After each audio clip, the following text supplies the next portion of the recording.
కావాలని చెప్పి భారత్ అనే పేరు పెట్టాడు ట్రంప్. ఇప్పుడు ఆ పేరు తీసేశాడు ట్రంప్. మనకి ఏమి పోయేది లేదు. కానీ ఇప్పుడు మోడీని ఇరకాటంలో పెట్టాలనుకున్న మీడియా అంతా కూడా ఇంకేముంది, ఇండియా పని అయిపోయిందని ప్రచారం చేస్తున్నారు. ఇండో పసిఫిక్ ప్రాంతంలో భారత్ తమ కీలకమైన వ్యూహాత్మక భాగస్వామిని చెప్పుతూ వచ్చినటువంటి అమెరికా ఇప్పుడు గట్టి షాక్ ఇచ్చేసింది. ఈ ప్రాంతంలో పనిచేసే అగ్రరాజ్య సైనిక్ కమాండ్ పేరు నుంచి ఇండో అనే పదాన్ని తీసేసింది. అంతేకాకుండా భారత చిత్రపటాన్ని కూడా మార్చి చూపించింది. G7 సదస్సులో భాగంగా ట్రంప్ ఒక పక్కన మోడీతో మీటింగ్ అవుతున్న సందర్భంలో ఇది జరిగింది. అమెరికాకి చెందిన చారిత్రాత్మక యుఎస్ ఇండో పసిఫిక్ కమాండ్ పేరుని మళ్ళీ యుఎస్ పసిఫిక్ కమాండ్గా మార్చినట్టు అగ్రరాజ్య రక్షణ శాఖ వెల్లడించింది. ఇందులో మనం పోయేదేంటి, మనకు ఒరిగేది ఏంటి నాకు అర్థం కాలే. వాడే పేరు మార్చుకున్నాడు, వాడే తీసేశాడు.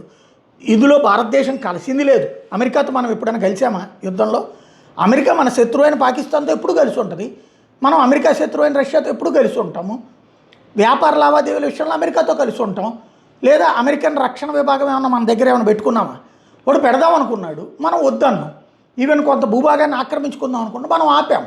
ఈవెన్ వాళ్ళకి సంబంధించినటువంటి ఎవడైతే గూఢచారులు ఉంటారో వాళ్ళని కూడా లేపేస్తున్నాం, మయన్మార్లో ఉన్నటువంటి వాళ్ళని కూడా.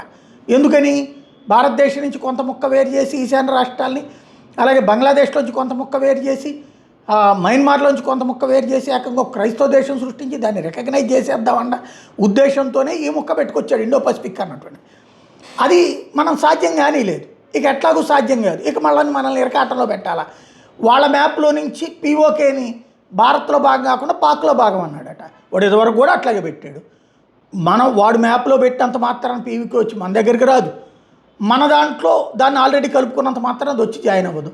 దాని యుద్ధం దానికి ఉంటుంది. కాబట్టి ఈలోపు మీడియాలో హైప్ క్రియేట్ చేయడం, నెగిటివ్ క్రియేట్ చేయడం కోసం ఒక ఎత్తుగడ.